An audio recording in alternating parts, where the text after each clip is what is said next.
अवधूत चिंतन श्री गुरुदेव दत्त. श्री स्वामी समर्थ. तुम्हा सगळ्यांचं माझ्या चॅनलमध्ये खूप खूप मनापासून स्वागत आहे. 18 सप्टेंबर ते 2 ऑक्टोबर पर्यंत आपल्याला पितरांची सेवा करण्याचा सुवर्ण संधी मिळाली आहे. कारण आता लवकरच पितृपक्ष सुरू होणार आहे. या पितृपक्षामध्ये आपल्याला आपल्या पितरांची काय सेवा करायची असते. पितृदोष तुम्हाला आहे का? भले तुम्हाला पितृदोष असो किंवा नसो, तरी सुद्धा पितरांच्या स्मरणार्थ काही सेवा करायची असत्या. त्याच्यातल्या सगळ्यात प्रभावी सेवा आणि खूप सुंदर अशा आणि खूप साध्या सोप्या सेवा, कुठलेही जास्त नियम अटी न लावता मी तुम्हाला सेवा सांगणार आहे. सेवा तेवढीच प्रभावी आहे. तुम्ही जर मनोभावे केली तर नक्कीच तुम्हाला अनुभव येईल. मी आधी सांगते, पितृदोष असला तरच केली पाहिजे का नाही. ही सेवा आपल्याला जसं देवाची कृपा आपल्यावर प्राप्त व्हावी म्हणून आपण देवांची सेवा करत असतो, तसंच आपले जे कोणी पितर आहे ते जिथे कुठे असतील त्यांना सद्बुद्धी देव, त्यांना ही शांती मिळो, त्यांच्या आत्म्यालाही शांती मिळो आणि ते सुद्धा सुखात नांदो, सुखात राहो ते सुद्धा. म्हणून त्यांच्यासाठी सेवा करायची असते. ह्या ज्या काही तुम्हाला मी सेवा याच्या नंतर सांगणार आहे, तर ती सेवा पैसा, संपत्ती, ऐशोआराम किंवा घरदार, गाडी बंगले याच्यासाठी नाही आहे. माझे पितृलोकात गेलेले माझे जे कोणी दिवंगत व्यक्ती आहे त्यांना सुख मिळो, त्यांना शांती मिळो, त्यांना समाधान मिळो, त्यांच्या आत्म्याला शांती मिळो, त्यांना सद्गती लाभो आणि त्यांचा आत्मा जर कुठे भरकटत असेल तर त्यांच्या आत्म्याला मुक्ती मिळो. ही सेवा त्यांच्यासाठी आहे. काहीही मागता नाही. कारण तुम्ही जर त्यांच्या आत्म्याला शांती मिळावी म्हणून तुम्ही जर सेवा केली तर नक्कीच तुमचा पितृदोष कमी होईल आणि तुमच्या पण मनोकामना आपोआप पूर्ण होतील. आणि तुम्ही त्यांच्यासाठी सेवा केली तर नक्कीच ते तुम्हाला भरभरून आशीर्वाद देतील. तर पितरांच्या सेवेमध्ये सगळ्यात प्रभावी सेवा येते ती भागवत ग्रंथ. बऱ्याच महिलांनी भागवत ग्रंथाला सुरुवात केलेली आहे. कोणी करणार आहे. आता भागवत ग्रंथ जो मूळ ग्रंथ आहे तो वाचायला आजकालच्या काळात कोणालाही इतका टाइम नाही किंवा तो पठन करायला. कारण भागवत ग्रंथ खूप मोठा त्याचा विस्तार आहे. तुम्ही जर म्हणायला जरी गेलं तरी पण तुम्हाला वर्ष लागेल तो ग्रंथ पूर्ण वाचायला. जर तुमचा आपल्याला ज्या नित्यकर्माच्या ज्या काही जबाबदारी आहे, ज्या काही समस्या आहे, त्यातून वेळ काढून तुम्हाला तो भागवत ग्रंथ वाचायला खूप जास्त टाइम लागेल किंवा मग दिवसातले 8-9 तास तुम्हाला बसावं लागेल. एवढं तुमच्याकडनं होत असेल तर तुम्ही आवर्जून मूळ भागवत ग्रंथ तुम्ही वाचन करू शकता. आता माझ्याकडे आहे जो संक्षिप्त श्रीमद भागवत ग्रंथ आहे. हा ग्रंथ दिंडोरी प्रणीत आहे. जवळच्या केंद्रात तुम्हाला मिळून जाईल. 64 रुपये याची किंमत आहे. आता फ्रंट कॅमेरामुळे तुम्हाला उलटा वाटत असेल. 64 रुपये याची किंमत आहे. मी कुठलेही ग्रंथ, कुठलेही प्रॉडक्ट मी विकत नाही. माझ्याकडे काहीही विकायला नाही आहे. दिंडोरी प्रणीत सेवा मार्गातला हा ग्रंथ आहे जो तुम्हाला जवळच्या केंद्रात मिळेल. ज्यांच्याकडे केंद्र नाही आहे त्यांना मी केंद्रातल्या मावशींचा नंबर देते, 8208729212. त्यांच्याकडनं तुम्ही मागू शकता. एवढंच आहे. जर तुम्ही ऑनलाईन मागितलं तर तुम्हाला कुरिअर चार्जेस पेड करावे लागतात. जर जवळच्या केंद्रात गेलं तर तुम्हाला तिथून डायरेक्ट मिळेल. आता बऱ्याच गावात अजून केंद्र नाहीये म्हणून त्यांच्यासाठी मी केंद्रातल्या मावशींचा नंबर दिला. ही कुठली मार्केटिंग नाहीये. ज्यांना वाटतंय पितरांची सेवा करा मनोभावे त्यांनी करावी. तुम्हाला माहिती आहे लवकर प्रसन्न होणारे देव कुळदेवी आणि आपले पितृदेव असतात. त्यांची सेवा करणं, त्यांची उपासना करणं, जसं त्यांच्या प्रत्येक प्रॉपर्टीवर आपण मालकी हक्क गाजवत असतो त्याच पद्धतीने त्यांची सेवा करणं तेवढंच महत्वाचं असतं. त्यांच्यासाठी सेवा करणं तेवढंच महत्वाचं असतं. तर त्यांची सेवा काय करणार तर ते दान धर्म करतो, पण त्यांच्यासाठी सेवा हा संक्षिप्त श्रीमद भागवत ग्रंथ आहे. आता तुम्ही म्हणाले हा ग्रंथ आपण का पठन करावा. तुम्ही गुरुचरित्राचं पारायण सुद्धा करू शकता बरं का. लक्षात घ्या, मनुष्य जन्माला येतो तो आपण काही ना काही ऋण फेडण्यासाठी आलो आहे. काही ना काही देणं लागतो आपण कोणाचं ना कोणाचं. त्या ऋणातून मुक्त होण्यासाठी हा मनुष्य जन्म मिळाला आहे. आता हे ऋण कुठले कुठले ते बघूया. मनुष्य ऋण कोणाचं काहीतरी मागच्या जन्मात घेतले आपण, ते परतफेड करण्यासाठी आपला जन्म झालाय. मनुष्य ऋण आहे, ऋषी ऋण आहे, देव ऋण आहे, भूत ऋण आहे, त्याच्याच बरोबर येतं ते पितृ ऋण आहे. मनुष्य ऋण, ऋषी ऋण, भूत ऋण, देव ऋण आणि पितृ ऋण, ह्या 5 ऋणातून मुक्त होण्यासाठी आपला जन्म झाला आहे. आणि ह्या ऋणातून ह्याच जन्मात आपल्याला मुक्त व्हायचं आहे. याच्या नंतरचा जन्म पण नको आणि जरी तो भेटला तरी पण कोणाचंही काही घ्यायचं नाही आणि कोणाला काही द्यायचं नाही. बघा, हा ऋण फेडण्यासाठी आपला जन्म झालेला आहे. ऋण फेडणं म्हणजे काय हो. कोणाकोणाला बाहेरची बाधा असते ज्याला भूत ऋण म्हणतो, कोणाकोणाला पितृदोष असतात ज्याला आपण त्या ऋणातून मुक्त होण्यासाठी. आता देवऋण म्हणजे काय, काही काही लोक खूप देवधार्मिक असतात, ते प्रचंड देवदेव करतात, त्या ऋणातून मुक्त होण्यासाठी आपला तो जन्म झाला आहे. आणि आपण म्हणत असतो बाबा ह्या जन्मात भेटला परत कुठल्याही जन्मात भेटू नको, किंवा आपण म्हणतो ना काय तुझं कुठल्या जन्माचं काय पातक होतं की तुला इतका त्रास भोगावा लागला, इतकं तू काहीतरी कुठले भोग आहेत तुझे, तर ते भोग आहे ना हे भोग आहे. मागच्या आता आपण खूप देवदेव करतो पण मागच्या जन्मात काय केलं आपल्याला माहिती नाही. त्या ऋणातून मुक्त होण्यासाठी संक्षिप्त श्रीमद भागवत ग्रंथाचं पठण करायचं असतं. टोटल 14 अध्याय आहे आणि खूप साधा सोपा आहे, काही नियम अटी जास्त नाही. तुम्हाला मी ते सांगते म्हणून व्हिडिओ संपूर्ण बघा. आता बघा बघा टोटल आपल्याकडे द्वादश स्कंद व भागवत महात्म टोटल 14 अध्याय आहे आणि अतिशय साधे सोपे, तुम्हाला समजेल, तुम्हाला वाचता येईल या पद्धतीने आहे. सगळ्यात आधी स्वामी स्तवन म्हणायचं असतं. कुठली सेवा करण्यासाठी स्वामी स्तवन म्हणणं महत्वाचं आहे. त्याच्याबरोबर एक माळ स्वामी स्तवन झाल्यावर तुम्हाला 24 वेळा गायत्री मंत्राचं पठण करायचं असतं. त्याच्याबरोबर एक वेळा गणपती अथर्व शीर्षमचं पठण करायचं आणि येतं श्रीमद भागवत प्रारंभ अध्याय पहिला. दिसतंय आता फ्रंट कॅमेरामुळे तुम्हाला उलट वाटत असेल.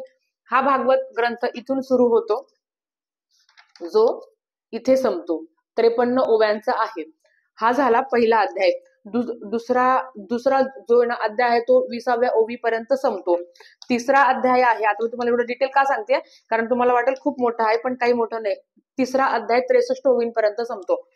मराठी प्राकृत आहे, अजिबात संस्कृत नाही आहे. जसं स्वामीचरित्र सारामृत आहे, गुरुचरित्राचा ग्रंथ आहे, त्याच पद्धतीने ते आहे. वाचायला सोप्पा, समजायला सोप्पा, हरकत नाही. आता पारायण कसं करायचं, ह्या 15 दिवसामध्ये तुम्ही जेव्हा माझा व्हिडिओ बघता आहे तेव्हा तुम्ही हा ग्रंथ आणून एक तरी पारायण करावं. हे पारायण किती करावं, तुम्ही 1 पारायण करा, तुम्ही 11 पारायण करा, तुम्ही 7 पारायण करा, तुम्ही 9 पारायण करा, तुम्ही 14 पारायण करा, किंवा दररोज 1 पारायण सुद्धा तुम्ही करू शकता. रोज 1 पारायण, हो तुम्ही अगदी 1.5 ते पावणे 2 तासात हे पारायण करू शकता. जर तुम्हाला प्रखर पितृदोष असेल, कितीही 3 पिढ्यांचा काय 7 पिढ्यांचा सुद्धा पितृदोष संक्षिप्त श्रीमद भागवत ग्रंथाचं पठण केल्याने कमी होतो. तुम्हाला माहेरचा असो सासरचा असो असो किंवा नसो, तुम्ही जर संक्षिप्त श्रीमद भागवत ग्रंथाचं पठण केलं तर प्रखर पितृदोष सुद्धा तुमचा कमी होईल, एवढा प्रभावी आहे. आता नारायण नागबली आहे किंवा त्रिपिंडी श्राद्ध आहे, पिंडदान आहे. गुरुमाऊली नेहमी म्हणत असतात की श्राद्ध पक्षामध्ये तुम्ही नारायण नागबली, त्रिपिंडी श्राद्ध किंवा पिंडदान कुठलाही जो धार्मिक विधी आहे तो तुम्हाला करायचा नाही, कारण या 15 दिवसामध्ये देव पितरांना पृथ्वीवर पाठवत असतात आपल्याला भरभरून आपल्याला ना भरभरून आशीर्वाद देण्यासाठी. आता या वेळेस समजा जर एखाद्याचं तुमचे जे कोणी दिवंगत व्यक्ती गेलेले आहेत ते तुमच्या घरात आलेले आहे, ते तुमच्या घराजवळ आलेले आहे, ते तुमच्या घरी आलेले आहेत आणि तुम्ही त्यांचं श्राद्ध घालताय किंवा तुम्ही नारायण नागबली करताय, हे चुकीचं आहे असं गुरुमाऊलींनी सांगितलं आहे. ज्याला पाळायचं त्याने पाळावं, कारण बऱ्याच प्रश्न आले की ते आम्ही नारायण नागबली करू शकतो का, आम्ही त्रिपिंडी श्राद्ध करू शकतो का, तर गुरुमाऊली म्हणतात की ह्या श्राद्ध पक्षामध्ये करायचं नाही. आता तुम्हाला ऐकायचं, तुम्हाला पाळायचं ही तुमची इच्छा, मी काही बोलू शकत नाही. जे मला काम होतं तुम्हाला सांगणं ते मी तुम्हाला सांगितलं. कारण काही ठिकाणी पिंडदान किंवा त्रिपिंडी श्राद्ध, नारायण नागबली हे श्राद्ध पक्षातच केलं जातं, म्हणून तुम्हाला जे योग्य वाटतं ते तुम्ही करा, बाकी ते तुम्ही ठरवा. असो, आता ह्या ग्रंथाचं तुम्ही रोज 1.5 ते पावणे 2 तास जरी तुम्ही काढले ह्या श्राद्ध पक्षामध्ये, मला माझ्या पितरांची जास्तीत जास्त सेवा करायची आहे, 1.5 ते 2 तास जरी तुम्ही काढले नाही, तो तुम्हाला हे सगळं करायला जमत तर मी तुम्हाला अजूनही सेवा सांगणार आहे. पण संपूर्ण श्राद्ध पक्षामध्ये अगदी तुम्ही एक अध्याय जरी पठण केला, रोज एक अध्याय, आणि तुम्ही ह्या श्राद्ध पक्षामध्ये 1 पारायण जरी केलं तरी चालेल. मी तुम्हाला खूप करायला सांगणार नाही, पण ज्यांना प्रखर पितृदोष असेल त्यांनी जास्तीत जास्त पारायण करावे. रोज 1 पारायण केलं तरी चालेल किंवा रोज 1 अध्याय वाचला तरी चालेल. आता नियम काय आहे ते तुम्हाला सांगते. मांसाहार वर्ज्य. तुम्ही संकल्पयुक्त जर तुम्ही पारायण करणार असेल तर तुम्हाला ब्रह्मचर्याचं पालन करावं लागेल. संकल्पयुक्त म्हणजे मी इतके पारायण करेल किंवा एवढे मध्ये 9 असतो किंवा 15 असतो तेवढे पारायण करेल तर तुम्हाला ब्रह्मचर्याचं पालन करायचं आहे. घरातले मांसाहार खातात त्यांना खाऊ द्या, तुम्हाला कडकडीत बंद आहे. जर तुम्ही संक्षिप्त श्रीमद भागवत ग्रंथाचं पठण करत असाल घरात, तर मला नाही वाटत घरातल्यांनी सुद्धा मांसाहार खाल्ला पाहिजे, पण त्यांना काय करायचं करू द्या. तुम्हाला सेवा करायची आहे, तुम्ही मांसाहार वर्ज्य. परान्न सुद्धा तुम्हाला वर्ज्य करायचं आहे. परान्न सुद्धा दुसऱ्याच्या घरचं अन्न खाणार नाही याची काळजी, कारण अन्नातून प्रचंड प्रमाणात दोष लागलेले जातात. म्हणून बाकी कुठलाच नियम नाहीये. कांदा लसूण सुद्धा तुम्ही खाऊ शकता. रोज तुम्ही जर एक एक पारायण करत असेल, आता केंद्रात सुद्धा काही केंद्रामध्ये दररोज संक्षिप्त श्रीमद भागवत ग्रंथाचं पारायण होतं. मग ते दुपारी होतं किंवा सकाळी 10:30च्या आरतीनंतर होतं. तुमच्या जवळपासच्या केंद्रात जाऊन, तिथे जाऊन जरी तुम्ही सेवा रुजू केली, सामूहिक सेवा आहे, तुम्ही करू शकता. तिथे जाऊनही तुम्ही रोज पारायणाचं पठण श्रवण जरी मनन चिंतन जरी केलं तरी हरकत नाही. मध्ये मासिक धर्मसूतक विटाळ आला तर काय करायचं. मस्त दिंडोरी प्रणित युट्यूब चॅनल आहे, तिथे दररोज संक्षिप्त श्रीमद भागवत ग्रंथाचं पठण केलं जातं. ते तुम्ही श्रवण करू शकता. ज्यांना नाही होत, ज्यांना वाटते की नाही मला वाचायचे, माझ्या पितरांसाठी सेवा करायची आहे, ते आवर्जून रोज एक एक अध्याय तुम्ही पठण करू शकता, किंवा रोज एक संपूर्ण पारायण म्हणजे 1 ते 14 अध्याय तुम्ही पठण करू शकता. अतिशय उच्च कोटीची ही सेवा मानली जाते. पारायण कोणीही करू शकतो. दिवसभरात अगदी संध्याकाळी सुद्धा तुम्ही संक्षिप्त श्रीमद भागवत ग्रंथाचं पारायण करू शकता. पार रात्री 12 किंवा 10 पर्यंत करू नका. संध्याकाळपर्यंत किंवा कामावरनं जाऊन आल्यावर सुद्धा तुम्ही संक्षिप्त श्रीमद भागवत ग्रंथाचं पठण करू शकता. दुपारी 12 ते 12:30 मध्ये सुद्धा तुम्ही पठण करू शकता. कुठलंच नियम नाहीये. फक्त नियम काय आहे, जर संकल्पयुक्त सेवा असेल तर ब्रह्मचर्याचं पालन करा.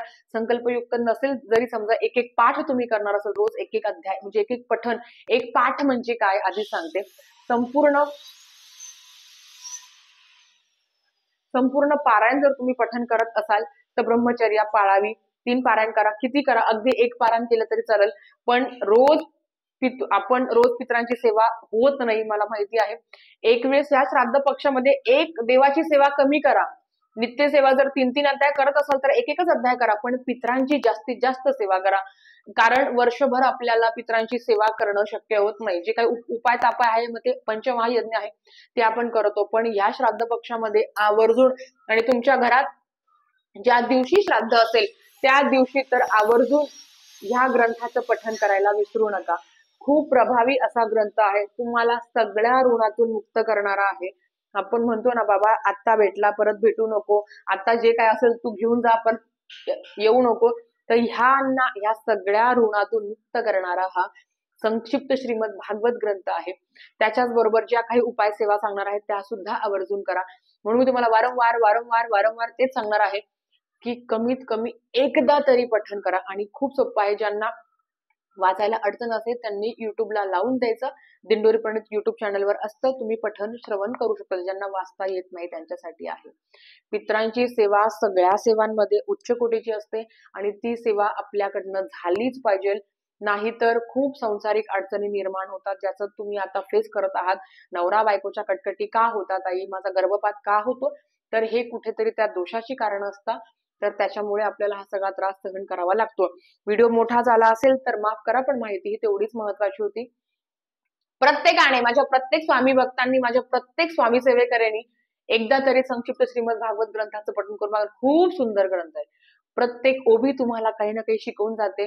प्रत्येक ओवी तुम्हाला खूप काही ना काही मार्गदर्शन करून जाते. म्हणजे आयुष्य बदलायची जी दिशा आहे, बघायची जी काही दिशा आहे, ती संपूर्ण बदलून जाते. तर ही सेवा आवर्जून करा तुम्ही. आजच्यासाठी फक्त इतकं झालेली सेवा महाराजांच्या चरणी मी रुजू करते आणि आजचा व्हिडिओ इथेच थांबवते. आवडला असेल तर लाईक शेअर सबस्क्राईब करा. भेटूया परत अशाच एक नवीन व्हिडिओ सोबत. श्री स्वामी समर्थ.